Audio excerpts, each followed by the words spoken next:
Gita key జై.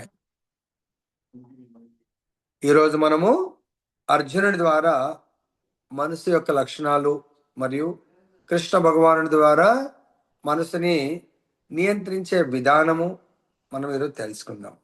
So ఇక్కడ అర్జునుడు చెప్తున్నారు, కృష్ణ భగవానుడితో అడుగుతున్నారు, ఓ మధుసూదన, మనస్సు లక్షణాలు ఏంటి? నంబర్ 1 చంచలము, నంబర్ 2 అస్థిరము. అది చాలా చంచలంగా ఉంటుంది, స్థిరంగా ఉండదు. చంచలం కాబట్టి కోతి కదా ఒక కొమ్మ మీద నుంచి ఇంకో కొమ్మ మీదకి అలా ఎలా దూకుతుంటుందో అలా మనసు కూడా ఇటు అటు పరిగెడుతూ ఉంటుంది. తర్వాత భగవంతుడు చెప్తున్నారు, నీవు సంగ్రహంగా చెప్పిన యోగ పద్ధతి నాకు అసాధ్యమైనదిగా, సహింపరానిదిగా కనిపిస్తుంది. భగవంతుడు ఏదైతే ఒక దగ్గర కూర్చొని స్పెషల్గా ధ్యాన యోగము, అష్టాంగ ధ్యాన యోగము, అది నాకు అసాధ్యమైందిగా అనిపిస్తుంది. ఎందుకంటే మనసు ఇలా మనం ధ్యాన యోగం చేయాలంటే మనసు స్థిరంగా ఉండాలా, అది చాలా కష్టతరమైంది అనిపిస్తుంది. ఎవరిని అడుగుతున్నారు? ఓ మధుసూదన. స్పెషల్గా ఈ పదాన్ని యూజ్ చేయడానికి వాడడానికి కూడా ఒక ప్రాముఖ్యత ఉంది. మధుసూదన భగవంతుడి యొక్క కృష్ణ అనొచ్చు, కానీ ఇక్కడ మధుసూదనాన్ని ఎందుకు వాడారంటే భగవంతుడికి ఆ పేరు ఎందుకు వచ్చింది? మధు అనే రాక్షసుని సంవరించడం వల్ల భగవంతుడికి మధుసూదన అని వచ్చింది. కాబట్టి నీవు ఎలా అయితే మధు అనే రాక్షసుని సంవరించావో, నా లోపల ఉన్నటువంటి ఈ సందేహాలు అనే రాక్షస గుణాలను, అంటే లోపల ఈ దాన్ని ఏమంటారు, మనస్సు ఎన్నో ఆలోచనలతో పరిపరి విధాలుగా పరిగెడుతుంది. కాబట్టి ఆ ఆలోచనలన్నింటినీ కూడా సంవరించంటే ఏది మంచి ఏది చెడు అనే నిర్ణయం కూడా నేను తీసుకోలేకపోతున్నాను. కాబట్టి నాకు అటువంటి స్థితి నుంచి స్థిరమైనటువంటి బుద్ధి కలిగేట్టుగా నన్ను నియంత్రించు అని భగవంతుని వేడుకుంటున్నాడు. ఇక్కడ భాష్యంలో చెప్తున్నారు, శుచౌ దేశే అంటే ఎందుకు ఇది మీరు బోధించినటువంటి యోగ పద్ధతి నాకు అసాధ్యమైందిగా అనిపిస్తుంది అంటే దానికి అర్జునుడు వివరణ ఇస్తున్నాడు అన్నట్టు. యోగి పరమ 2 పదాలు, శుచౌ దేశే యోగి పరమ. దీంట్లో ఏంటంటే ముఖ్యంగా శుచౌ దేశం అంటే చాలా గత శ్లోకాల్లో మనం చూసినటువంటి చాలా క్లీన్లీనెస్, చాలా శుభ్రంగా ఉన్నటువంటి ప్రదేశంలో మనము ఈ యోగ విధానాన్ని ప్రాక్టీస్ చేయాలి అని చెప్పేసి భగవంతుడు ఆల్రెడీ బోధించడం జరిగింది. ఎక్కడ ఉన్నదంటే గత శ్లోకాల్లో మనం చూసినట్టయితే ఎక్కడ ఉన్నది,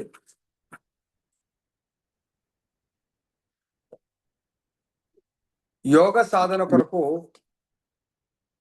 అరే అందరిని మ్యూట్ చేయండి ప్రభుజీ.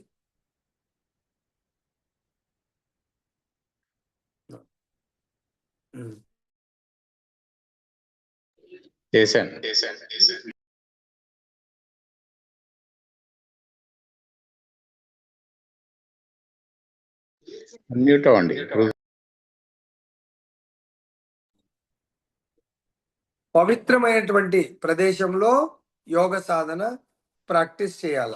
తర్వాత ఏమంటాడు, ఇంకా పవిత్రమైన ప్రదేశాన్ని మనం వెతకాలంటే ఫస్ట్ మన ఇంటిని వదిలిపెట్టాలి. మనం ఇంటిని వదిలిపెట్టాలంటే అది సాధ్యమవుతుందా? సాధ్యము కాదు. కాబట్టి ఈ రెండు కూడా, సో పవిత్రమైన ప్లేసు, ఏకాంతమైన ప్రదేశము, ఎత్తు పల్లం ఉండకూడదు, ఇలా ఎన్నో మీరు కండిషన్స్తో యోగా ప్రాక్టీస్ చేయాలని చెప్పారు.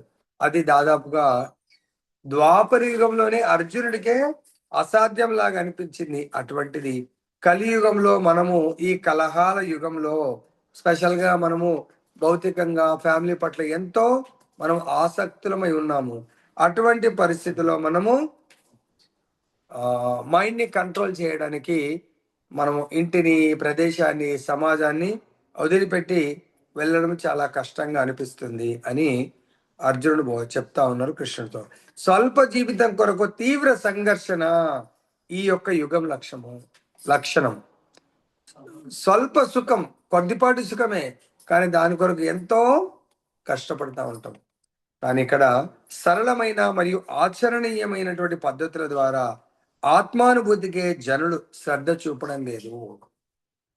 సో మనము ఆచరణం అంటే కలియుగంలో చాలా సింపుల్ పద్ధతి భగవంతుడు చెప్పాడు.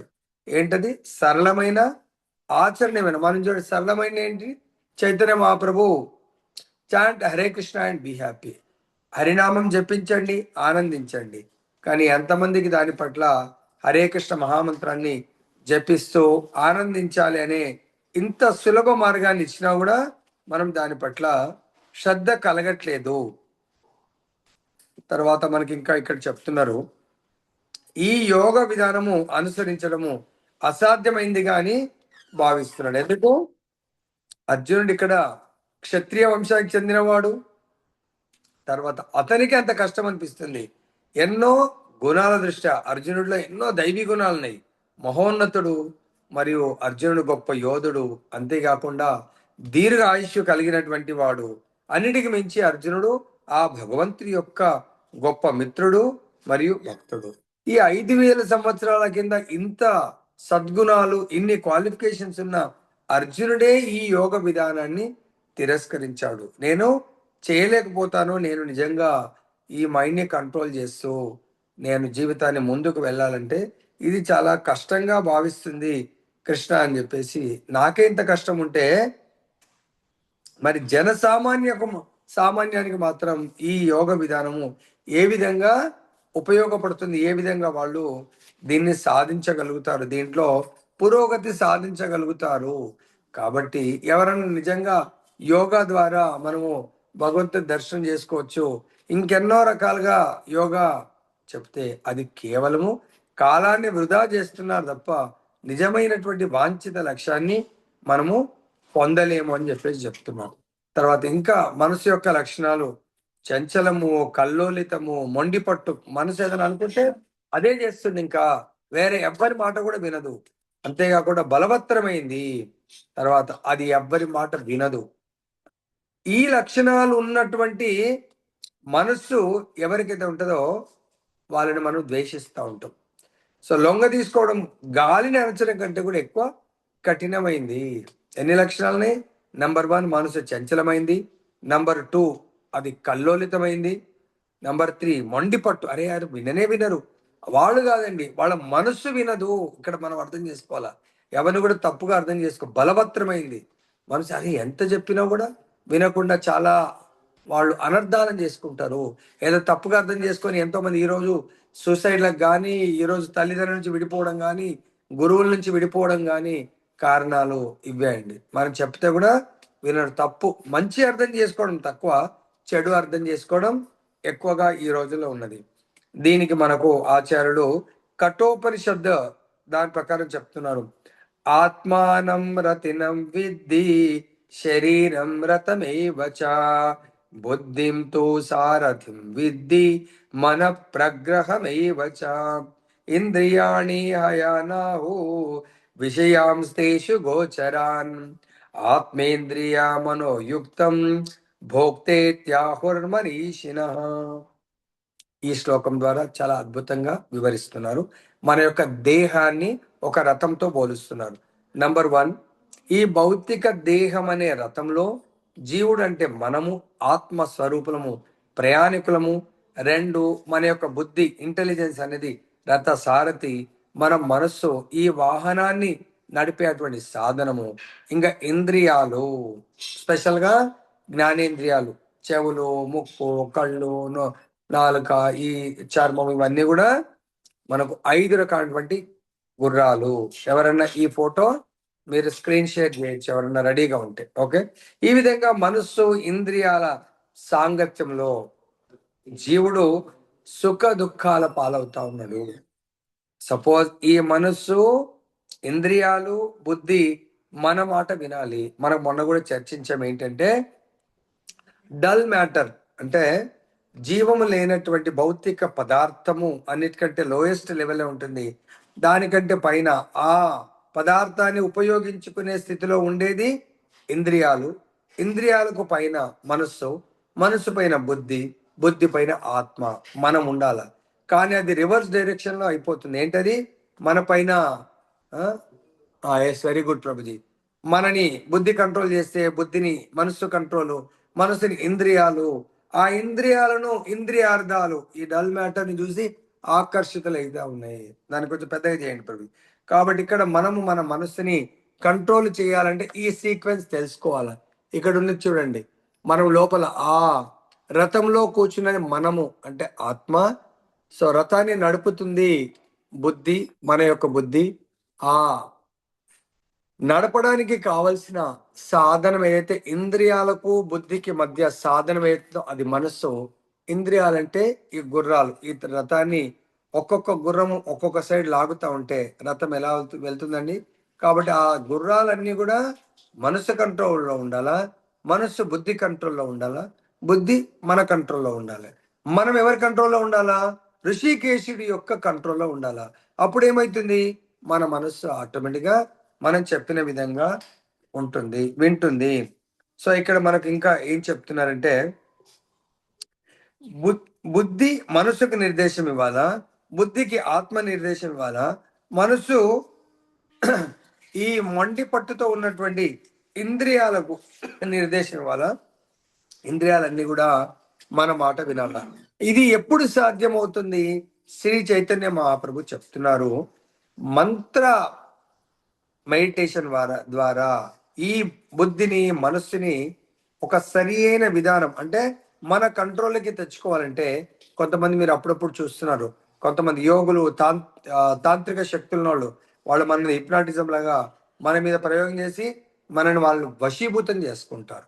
సైన్స్ ప్రకారం కూడా కొన్నిసార్లు ఈ దొంగలు నిజాలు చెప్పకపోతే వాళ్ళని కూడా ఏదో హిప్నాటిజం ద్వారా వాళ్ళని కంట్రోల్లో పెట్టుకొని వాళ్ళని వాళ్ళు చేసిన నేరాల గురించి చెప్పిస్తూ ఉంటారు. అటువంటిది భగవంతుడు మనందరి కొరకు ఏమిచ్చాడు? సవై మన కృష్ణ పదార విందయో.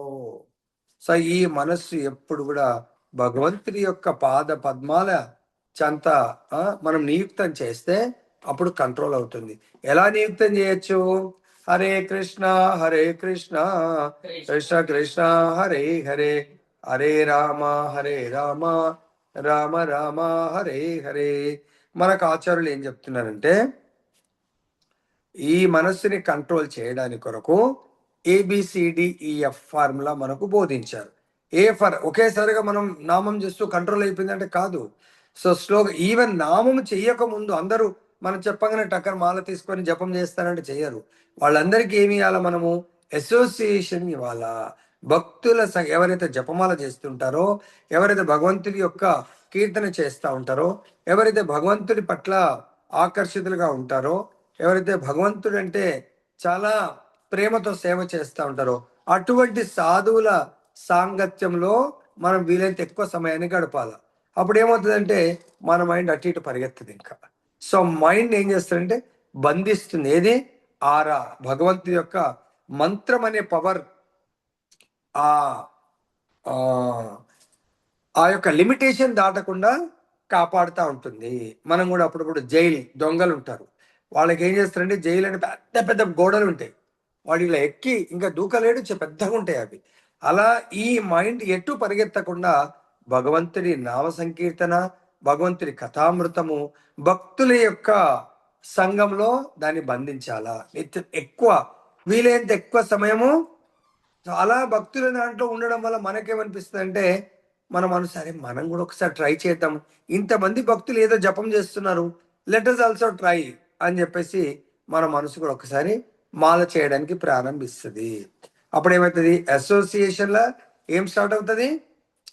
సో మనము స్వాధ్యయనము, రోజు సాంగత వినడం వల్ల మనం కూడా చదవాలి అని ఆటోమేటిక్గా మనకు అనిపిస్తుంది. So association, B for books. మనం చూద్దాం కొంచెం ఏముంది అసలు చదువుదాం అనిపిస్తుంది. తర్వాత వినడము, చదవడం వల్ల మన మనసుకు కొద్దిగా దీంట్లో ఉన్న మలినాలు తొలగిపోయి అప్పుడు మనసు సరే ఇదేదో చాంటింగ్ వల్ల అందరికీ ఆనందం వస్తుంది, మనకు కూడా కొంచెం వస్తుంది, మనం చేసి చూద్దాం. ఇప్పటివరకు విన్నాం కదా, ఇప్పుడు మనం దాన్ని జపం చేద్దామని అప్పుడు మన మనసు హరే కృష్ణ హరే కృష్ణ కృష్ణ కృష్ణ హరే హరే, హరే రామ్ రామ రామ హరే హరే, భగవంతుడి యొక్క నామ జపము ప్రారంభిస్తుంది. మూడవ స్టెప్ ఇది. మనసుని కంట్రోల్ చేయడానికి ఫస్ట్ ఏం చేయాలి? మనము అసోసియేషన్, భక్తుల సాంగత్యాన్ని తీసుకోవాలి. ఎందుకు? భక్తుల సాంగత్యము అంటేనే భగవత్ సాంగత్యము. రెండు, భగవంతుడి బుక్స్, భగవద్గీత అంటేనే భగవంతుడు, భాగవతం అంటేనే భగవంతుడు. భక్తుల సంఘం ద్వారా మనకు భగవంతుడు శాస్త్ర రూపంలో దొరకడం జరుగుతుంది. ఎప్పుడైతే భక్తుల సాంగత్యము, భగవంతుడి శాస్త్రం మన దగ్గరకు వచ్చిందో ఆటోమేటిక్గా మనం సీఫర్ చాంటింగ్ 1 రౌండ్, 2 రౌండ్లు, 3 రౌండ్లు మనం భగవంతుడి యొక్క నామాన్ని జపించడం ప్రారంభిస్తాం. ఎప్పుడైతే భగవంతుడి నామజపం ప్రారంభమైందో అప్పుడు నెక్స్ట్ మన లోపల ఈ ఫర్ ఏబిసి కదా, టీ ఫర్ భగవంతు యొక్క డిటి వర్షిప్ స్టార్ట్ అవుతుంది. అరే మనం ఏం చేస్తున్నాం?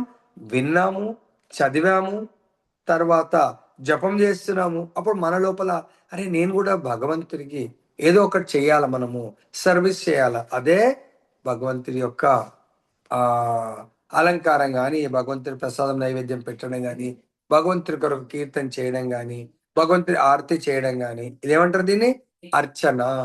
డి ఫర్ డిటి వర్షిప్, భగవంతుడి కొరకు సేవ చేయడం ప్రారంభమవుతుంది. అప్పుడు ఏమవుతుంది? దెన్ నెక్స్ట్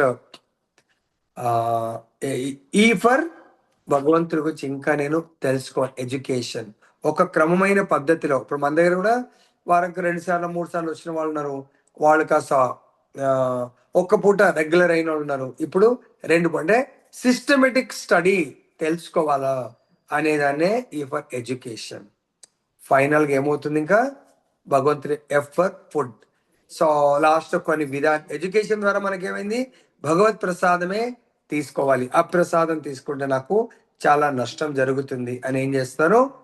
ఎఫ్ ఫర్ భగవత్ ప్రసాదం. ఏ విధంగా? భగవద్గీత 3 మనకు 13లో చెప్పారు. యజ్ఞశిష్టాశినస్సంతో ముచ్యంతే సర్వకి విషయ భుంజతే త్వగం పాప ఏ పచంతి ఆత్మకారణ.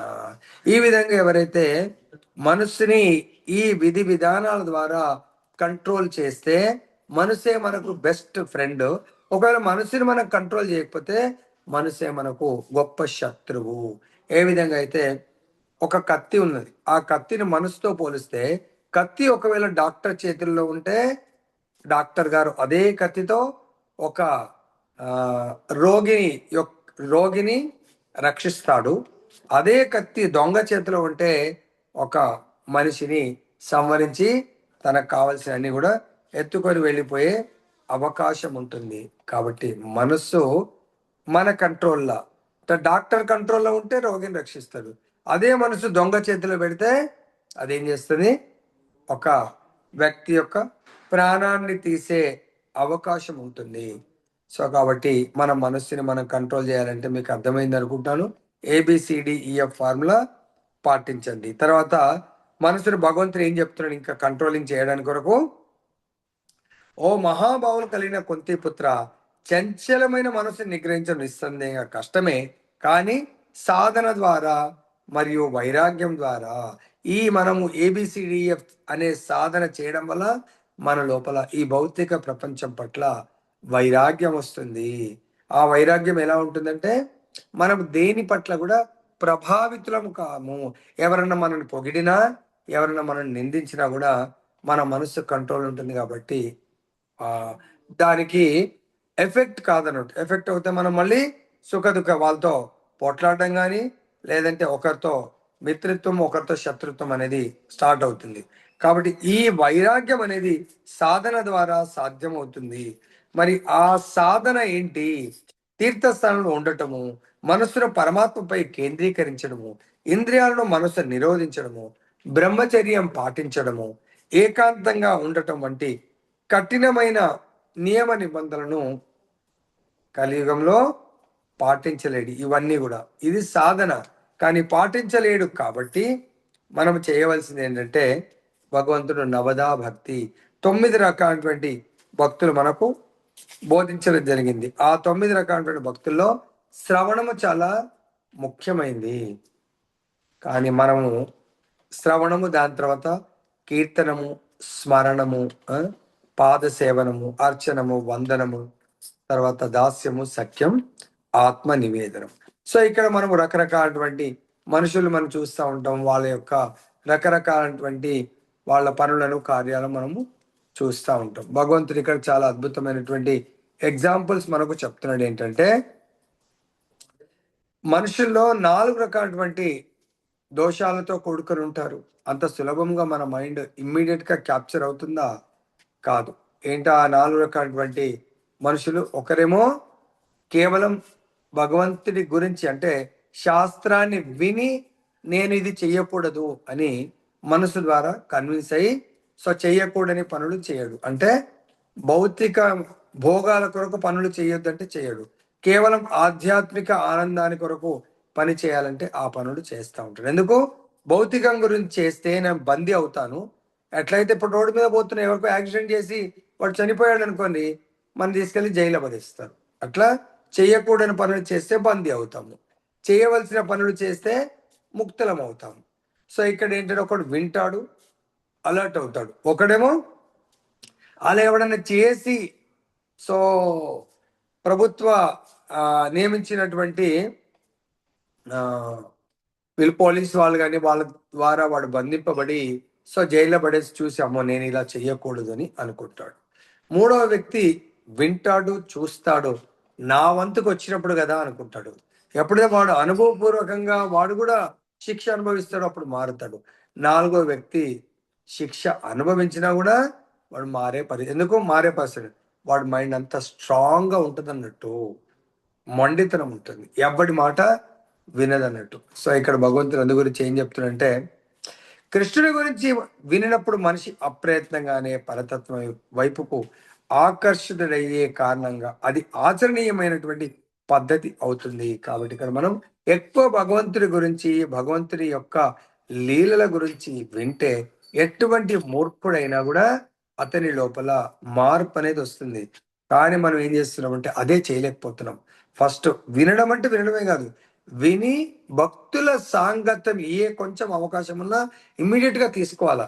దయచేసి ఇక్కడ గుర్తుపెట్టుకోండి, బిజినెస్ వాళ్ళు ఈ అకౌంట్స్ టాలీ చేసేటప్పుడు వాళ్ళు వేరు, బిజినెస్ వేరుగా భావించి అకౌంట్స్ టాలీ చేస్తున్నట్టు. అర్థమైందా? వాళ్ళ బిజినెస్ లో వాళ్ళు ఇన్వెస్ట్ చేస్తారు, వాళ్ళు సపరేట్, బిజినెస్ ఏమో తీసుకుంటుంది. సో ఆ ఓనర్ ఏమో ఇస్తున్నాడు అన్నట్టు. నేనే తీసుకుంటా నేనంటే టాలీ చేయలేరు. కాబట్టి ఇక్కడ మనము చూస్తున్నాడు మన శరీరం వేరు, నేను వేరుగా భావించి అప్పుడు మాట్లాడుకోవాలి శరీరంతోని. సో నాకు కూడా ఇంద్రియాలున్నాయి, నేను కూడా మాట్లాడగలుగుతాను, ఈ శరీరం కూడా మాట్లాడుతుంది అనుకొని, శరీరానికి ఏముంది, మనసు ఉంది, బుద్ధి ఉంది, ఇవన్నీ ఉన్నాయి. సో నాకు కూడా ఉన్నాయి. కాబట్టి శరీరము నాకు సర్వెంట్ లాగా ఉండాలి. సపోజ్ మనం ఎవరన్నా సర్వెంట్ పని అమ్మాయిని పెట్టుకున్నాం అనుకోని మన ఇంటికి. సో ఆమెకు చెప్తాం ఈ పని చేయాలి, ఈ పని చేయాలి, ఈ పని చేయాలి, ఇవన్నీ చేయాలి.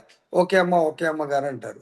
నెల తర్వాత నీకు ఇంత శాలరీ ఇస్తానంటారు. ఆమె వచ్చేప్పుడు ఫస్ట్ డే చెప్పేసి సెకండ్ డే నుంచి ఏమి పని చేస్తలేదు అనుకోని ఏం మీనింగ్ ఉంటుందండి? ఇది చేస్తాను నేను ఊరుకుంటాను, ఇది కూడా నా ఇష్టం ఉన్నట్టు చేస్తాను, ఎవరైనా ఒప్పుకుంటారా? వెహికల్ డ్రైవింగ్ కొరకు ఒక డ్రైవర్ని పెట్టుకుంటాం, ఏం చెప్తాం? బాబు రోజు ఆఫీస్ ఇట్లా తీసుకెళ్ళాలా, తీసుకురావాలా, ఈ టైం నుంచి ఈ టైం, మేము ఎక్కడ వెళ్ళాలంటే అక్కడ వెళ్ళాల్సిందే. ఓన్లీ ఆఫీస్కి వస్తాను, తర్వాత నేను ఎక్కడ రానంటే కుదరదు. నేను పెట్టుకుంటున్నాను, పొద్దున 10 గంటలకు రిపోర్ట్ చేయాలా, సాయంత్రం చెప్పలేమండి, లేట్ అవుతే అవ్వచ్చు. ఓకే సార్ అంటాడు. లేట్ అవుతే సరే ఎప్పుడైనా ఏమైనా ఇస్తా అంటే కూడా ఓకే. కానీ ఆయన లేదు సార్ ఆఫీస్ అంటే కుదరదు. అట్లనే మనం ఈ శరీరాన్ని సపరేట్గా భావించి మనం ఏం చేయాలంటే, నేను ఎవ్వరికి ప్రణామం చేయమంటే అలాగే చేయాలా, నేను నా బంధుమిత్రులకు నువ్వు ప్రణామం చేయాల్సిందే. అప్పుడు దేహం అనాలా. దేహం ఎవరు? నా సర్వెంట్. ఇప్పుడు మన సర్వెంట్ చెప్తాం, ఎవరో మన ఫ్రెండ్ వస్తామా కొన్ని నీళ్ళు తీసుకురా, అమ్మ కొంచెం మిల్క్ ఇవ్వు, అమ్మ కొంచెం, ఏం సార్ మీకు చేయాలి వాళ్ళకి చేయాలా? ముందే చెప్తాం, మా ఇంటికి గెస్ట్లు వస్తున్నారండి, వాళ్ళని ప్రణామం చేయు. ప్రతిది మనం ఏది చెప్తుంది వినాల. అలా ఈ దేహము మనం ఏది చెప్తే వినాలి. మనం వేరు, దేహం వేరు. దేహం నథింగ్ బట్ ఒక సర్వెంట్. మన ఇంట్లో ఒక సర్వెంట్ అనుకో, మన వెహికల్ డ్రైవర్ అనుకోండి, అర్థమైందా? లేదంటే మన చిన్న పిల్లలు ఉంటే ఒక ఆయమ్మను పెట్టుకుంటాం. సో అమ్మ మొత్తం చూసుకోవాలమ్మా మా బాబు, ఈవెన్ గుడ్డలు పిండడంతో సహా. ఎటువంటి పరిస్థితుల్లో నీకు ఎంత కావాలని ఇస్తాము. ఆ సర్వెంట్ ఓకే గురువు గారు, ఓకే అండి. ఈ శరీరం అంతే, నీకు ఇండివిజువాలిటీ ఏం లేదు, నేను ఏది చెప్తే అది చేయవలసిందే. నీకంటూ ఈగో, నువ్వు మాస్టర్గా మళ్ళీ యాక్ట్ చేస్తే మాత్రం ఇమ్మీడియట్గా తీసి పడేస్తాను నేను. అప్పుడు మన మనసు, మన బుద్ధి, మన ఇంద్రియాలు ఇలా కట్టుకొని ఉండాలి. ఓకే ఓకే అండి, మంచి యజమాని గారు ఓకే. కానీ మనం కొన్నిసార్లు కొత్తలో భయపడతారు, తర్వాత వాళ్ళు మంచి వాళ్ళని లీనియన్స్ ఇచ్చామనుకొని వాళ్ళు మనని కంట్రోల్ చేయడం ప్రారంభిస్తారు. అదేవిధంగా ఈ దేహానికి నెక్స్ట్ శ్లోకంలో చెప్తున్నారు, మనస్సుకు కళ్ళెం వేయడానికి ఆత్మానుభూతి కఠినమైన కార్యము, కానీ మనస్సు నిగ్రహించబడి యుక్తమైన పద్ధతుల ద్వారా యత్నించే వానికి తప్పక జయము కలుగుతుంది. సో ఇదేంటంటే మనము మనస్సుని మన కంట్రోల్లో పొద్దున్న లేసి కంట్రోల్లో పెట్టాలి అంటే ప్రతిరోజు నియమం తప్పకుండా వాళ్ళ ఇంటికి వస్తే భోజనం పెట్టండి, అన్ని పెట్టండి, కానీ ఎప్పుడు వాళ్ళ పనులు వాళ్ళు చేయవలసిందే. వచ్చి వాళ్ళు సోఫాలో కూర్చోండి, కాలు మీద కాలు వేసుకొని, అమ్మ ఫస్ట్ అయితే మీరు నాకు మిల్క్ ఇవ్వండి, తర్వాత నేను మీకు సేవ చేస్తాను, అట్లా కుదరదు. సోఫాలో కూర్చోకూడదు. వాళ్ళు సర్వెంట్ కాబట్టి నిలబడాలి, ఒక యజమాని ముందు నిలబడాలి. అంటే ఎగ్జాంపుల్ వాళ్ళకు డిస్రెస్పెక్ట్ చేయమని కాదు, ఈ దేహాన్ని అలా లీనియన్స్ ఇచ్చి చాలా గౌరవించామనుకొని ఈ దేహం ఏం చేస్తుందంటే మన చేతిలో ఉంది. మనమనే ఆత్మ మన దేహాన్ని అలా పెద్ద గౌరవం ఇచ్చి పెంచి పోషిస్తే ఈ దేహం మన నుంచే కాదు ప్రతి ఒక్కరి నుంచి అట్లా రెస్పెక్ట్ కోరుతా ఉంటుంది. ప్రతి ఒక్కళ్ళ ముందు నేను యజమానిని అని కోరుకుంటా ఉండు. ఈ దేహానికి చెప్పాలా, నువ్వు కాదు, నేనే సర్వెంట్ని. సో నాకు భగవంతుడు చెప్పాడు, ఏమని చెప్పాడు, దాస దాస దాసాను దాస, నేను ప్రతి ఒక్కరి దాసుని అన్నప్పుడు, నేనే దాసుని అయినప్పుడు మన కార్ డ్రైవర్ అనుకొని, మన కారు భలే ₹1,00,00,000 కారులో వెళ్తున్నాము, కానీ ప్రతి ఒక్కరికి మా మా బిఎస్ఎన్ఎల్ ఒక సార్ ఉండే, చాలా పెద్ద పోస్ట్ ఉండే, జనరల్ మేనేజర్ పోస్ట్లో ఉండే, ఇప్పుడు కాదు, దాదాపు ఒక 20 years కిందనే.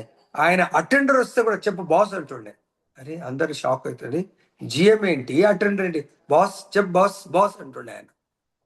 అంటే గురుగారు లేకుంటే ఆయన సార్ చెప్పండి సార్ అన్నట్టుగా.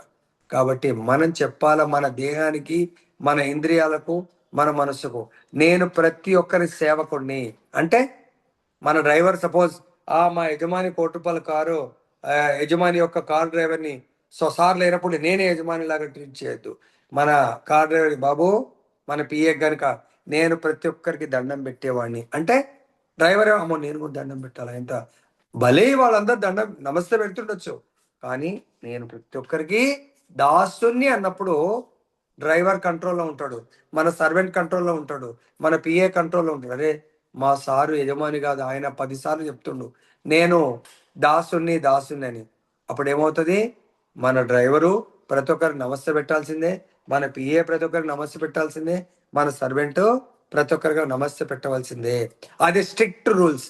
ఆ విధంగా మన ఇంద్రియాలన్నీ కూడా ఇతర ఎవ్వరిని కానీ పశు పక్ష్యాదులు కూడా నమస్తే పెట్టవలసిందే. ఇక మనుషులైతే చాలా దూరం మాట.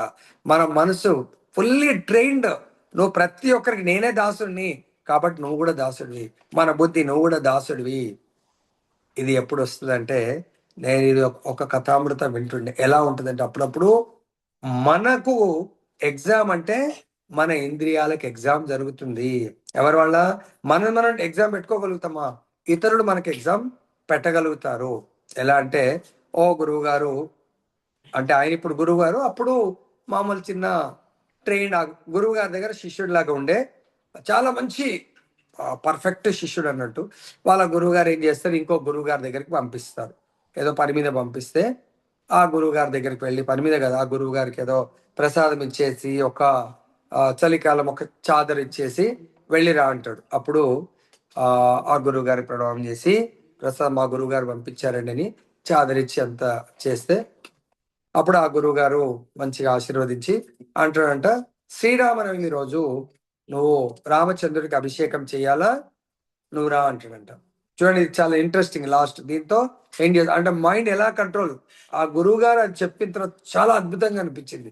మరి ఎందుకో ఈ రోజు అది నాకు ఆ నోటిఫికేషన్ రావటము, నేను అది వినడం అనేది, మైండ్ ఎంత అబ్సల్యూట్ అంటే ఆచార్యుల యొక్క అడుగుజాడని వాళ్ళు ఎలా వాళ్ళ మైండ్ని కంట్రోల్ చేస్తారు అనేది మనం విని చాలా అద్భుతంగా అర్థం చేసుకోవచ్చు అన్నట్టు. ఆ గురువుగారు చెప్తున్నారు, ఓకే ఎప్పుడు రావాలా గురువు గారు అభిషేకానికంటే, ఈయన సకల శాస్త్ర కోవిదుడు, చాలా మంత్రోచ్చారణ చాలా పర్ఫెక్ట్ చేస్తాడు. ఆ గురువుగారు చాలా ఓల్డ్ ఏజ్ అయిపోయాడు. సరే నువ్వు శ్రీరామనవమి రోజు 11 o'clock రా అంటాడు. ఆయన చాలా కోపిష్ట అన్నట్టు, ఎంత మంచివాడో, కోపం ఉన్న వాళ్ళ దగ్గరనే ప్రేమ ఉంటుంది అంటే చాలా కోపం ఉంటుంది, కానీ ఈ ఈ భక్తుడి పట్ల ఎప్పుడు కూడా ఆ విధంగా వ్యవహరించలేదు. వేరే వాళ్ళందరినీ కూడా చాలా ఇష్టం ఉన్నట్టుగా తిట్టేస్తాడు, అంతే ప్రేమిస్తాడు అంటూ. సరే గురువు గారు అని చెప్తాడు, శ్రీరామనవమి రోజు పొద్దున ఎప్పుడు 1:30కి లేసేసి 2 o'clock ఆయన ఆ రోజు రామాయణం పారాయణము కొద్దిగా మిగిలిందంట. ఆంజనేయ స్వామి ప్రీత్యర్థం ఆ పారాయణం కంప్లీట్ చేసుకొని తన నిత్య సాధన చేసుకొని వాళ్ళ గుడిలో పూజ చేసుకొని 11 గంటలకు రమ్మన్నాడు కదా అని 11:15 కరెక్ట్ గురువుగారి ముందు ఉన్నాడంట. ఇప్పుడు ఆ గురువు గారు ఇష్టం ఉన్నట్టు తిట్టేస్తాడు. ఎందుకు వచ్చావు నువ్వు? వెళ్ళి వెళ్ళు, చప్పుడు ఇక్కడ ఏదో కొద్దిగా విద్య నేర్చుకున్నా అని చెప్పేసి నీకు గర్వం వచ్చిందా? ఏదో 2 విద్యలు నేర్చుకోగానే నీలాంటి వాళ్ళు చాలా మందిని చూశాను నేను. నీకేం అర్థం కాలేరే, 11 గంటలకు రమ్మంటే 11:15 వచ్చాను, గురుగారు ఇలా ఎలా పెడిపో, వెళ్ళి వెళ్ళు, నీ విద్య నీ వైరాగ్యం అంతా కూడా సర్వనాశనం అయిపోవాలా, వెళ్ళు నువ్వు అని చెప్పేసి తిడతా ఉంటే పాపం యంగ్స్టర్ అయినా చాలా బాధ అయితే ఉంది. ఆయన అడుగుదాం అనుకున్నట్ట, ఏంటి గురువు గారు నేను చేసిన తప్పేంటి అసలు? సో నేను మీరు చెప్పిన దానికి 15 నిమిషాలు ముందే వచ్చానుగా. కానీ చాలా ఆయన్ని అందరూ ఎట్లయితే నరసింహస్వామికి ఉగ్ర రూపం ఎట్లా ఉంటుందో చాలా కోపం. మళ్ళీ ఇంకా మాట్లాడితే ఇంకా ఏమవుతుందని సైలెంట్ గా ఉన్నాడు. వెళ్ళిపోయి ఇక్కడ నా ముందరికి కనబడద్దు, నా ముందు నుంచి వెళ్ళిపో అన్నాడంట. ఆయన కూడా అక్కడే ఉన్నాడంట. లోకేస్తే కూడా అన్నే ఉందామని డిసైడ్ అయిపోయిందంట. అందరి ముందు, అది కూడా పబ్లిక్ లో అందరు ప్రోగ్రామ్, అది శ్రీరామనవమి వేడుకలు, అభిషేకము. సో ఇతనికి పేరు ప్రతిష్ట, యంగ్ వయసులో ఉన్న బ్రహ్మచారి కానీ మంచి పేరుంది.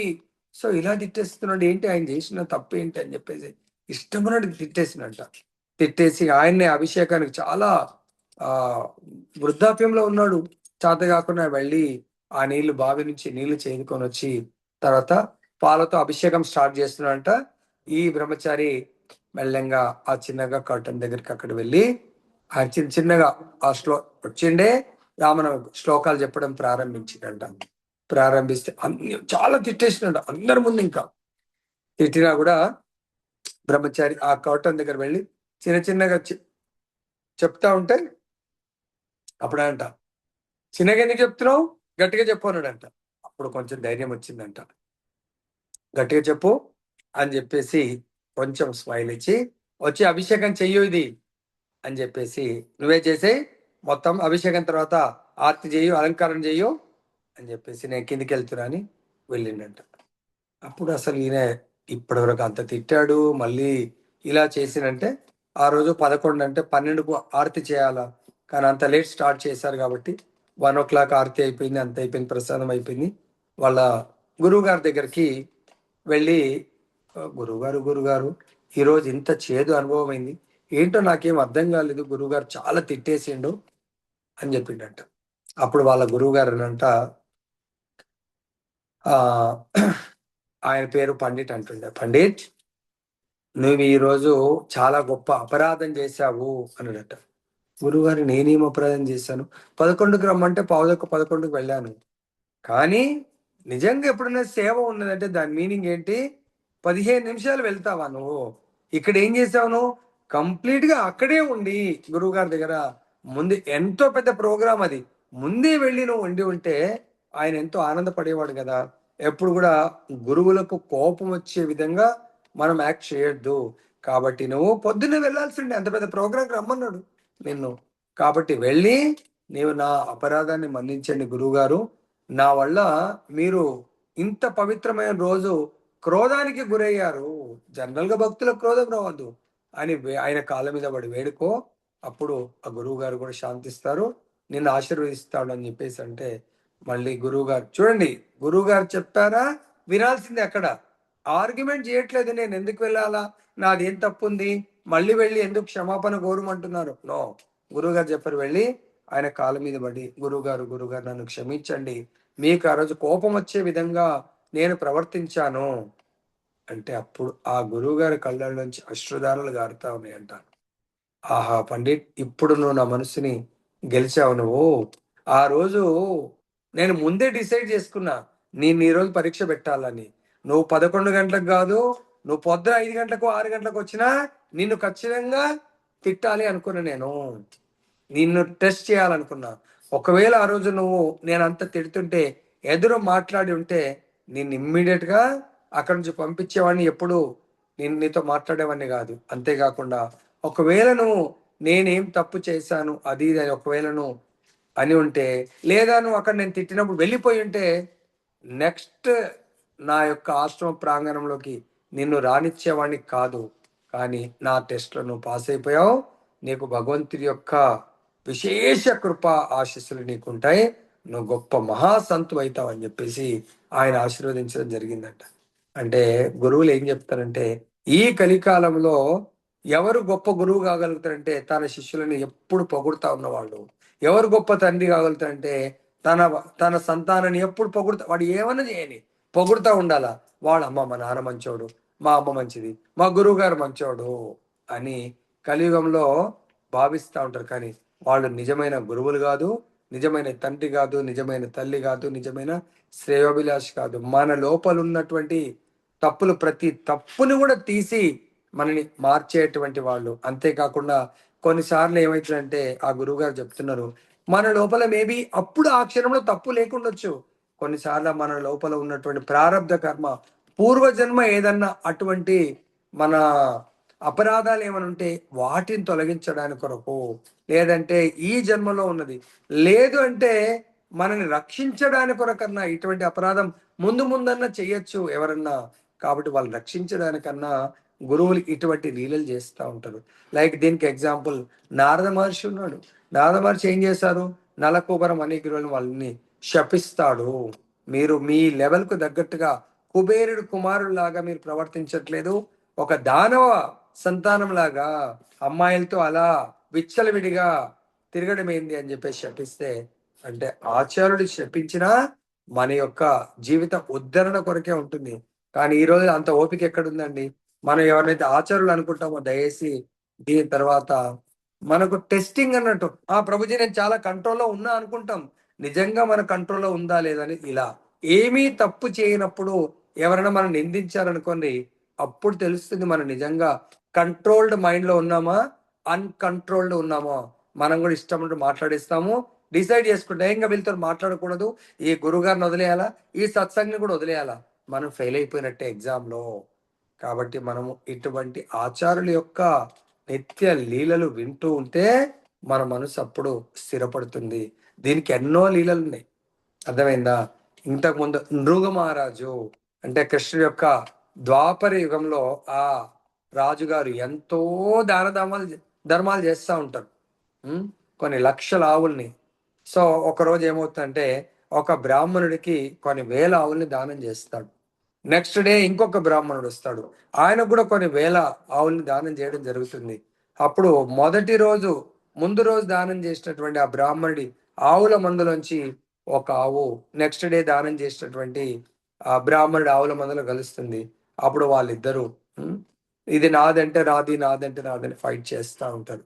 ఇద్దరు కలిసి లేదు కావంటే రాజుగారి దగ్గరికి వెళ్దామంటే రాజుగారి దగ్గరకు వస్తే, రాజా మీరు నాకు ఇచ్చారు కదా, నా ఆవు నాకు ఇవ్వండి అంటారు. అప్పుడు ఈయనకంటాడు ఇచ్చేయండి, లేదు మీరు నాకు ఇచ్చారు, మీరు జలాన్ని అర్పించి నాకు ఇచ్చారు, నేను ఇవ్వలే అంటారు. రాజుగారు అటు చూస్తారు ఇటు చూస్తారు. అప్పుడు ఈయనకంటారు మీరు కొంచెం ఓపిక పట్టండి, మీకు ఆ ఒక్క ఆవు బదులు మీకు 1000 ఆవులు ఇస్తానంటాడు. లేదంటే ఈయనకు ఆప్షన్ ఇస్తాడు, మీరు ఇటు అటు చూస్తూ డిసైడ్ చేయలేకపోతున్నారు కాబట్టి మీరు ఊసర వెళ్ళిలాగా అటు ఇటు అటు ఇటు చూసే జంతువులాగా మారండి అని చెప్పేసి ఆయనకు అటువంటి జన్మ తీసుకోమని శాపం రావటము. ఆయన చూడండి, ఆచార్యులు అలా ఇచ్చినా కూడా శాంతంగా ఓపిక పట్టాల మనం. అప్పుడు ఏమవుతుంది, ఆయన ఒక నీళ్లు లేని బావిలో అలా ఊసర వెళ్ళిలాగా ఉండిపోతాడు. తర్వాత కృష్ణుడు ద్వాపర యుగంలో జన్మ, అంతకుముందు ఎప్పుడో జరిగింది, జన్మ వచ్చినప్పుడు కృష్ణుడి యొక్క స్పర్శ ఎవరికి దొరుకుతుందండి, కృష్ణ స్పర్శ వల్ల. మళ్ళీ ఎలా స్వామి నాకు ముక్తి అంటే, కృష్ణుడి ద్వాపరయుగంలో అవతరిస్తాడు, అప్పుడు కృష్ణుడి యొక్క స్పర్శ వల్ల మీకు ముక్తి కలుగుతుంది అని వాళ్ళు మాటిస్తారు. నిజంగానే అలా కృష్ణుడి యొక్క కృప వల్ల ఆయనకు ముక్తి మళ్ళా దేవతామూర్తిలాగా మారిపోతాడు. కాబట్టి మనందరం కూడా దయచేసి గుర్తుపెట్టుకోండి, మన మైండ్ని కంట్రోల్ చేస్తే మన సక్సెస్ఫుల్ జీవితాన్ని గడుపుతాము. మన మైండ్ని మనం కంట్రోల్ చేయకపోతే మనము అపజయాలతో జీవితాన్ని దుర్భరంగా మార్చుకుంటాం. ఇది ఎప్పుడు సాధ్యమవుతుంది, భగవంతుడి యొక్క కృష్ణ చైతన్య మార్గంలో మనము ఆధ్యాత్మిక ఆచార్యుల యొక్క అడుగుజాడల్లో నియంత్రణలో మనము జీవితాన్ని ఎన్నో సుఖ దుఃఖాలు ఉంటాయి, కానీ మనం ఎవరినైతే ఆచార్యుడు అనుకుంటున్నామో వాళ్ళని మాత్రం వదిలిపెట్టకండి. ఏ సాధు సంఘంలో మనం కృష్ణ భక్తి నేర్చుకున్నామో అటువంటి సాధు సంఘాన్ని వదిలిపెట్టకండి. అనుక్షరం మనం టెస్ట్ లాగా భావిస్తూ ముందుకు వెళ్ళడమే నేర్చుకోండి. जय बोलो ग्रंथराज श्रीमद् भगवद गीता की जय। श्री श्री राधा रमन लाल की जय। जगन्नाथ बलदेव सुभद्रा महारानी की जय। गौर निताय भगवान की जय। जगत गुरु श्री प्रभुपाद की जय। श्री श्रीपाद गुरु महाराज की जय।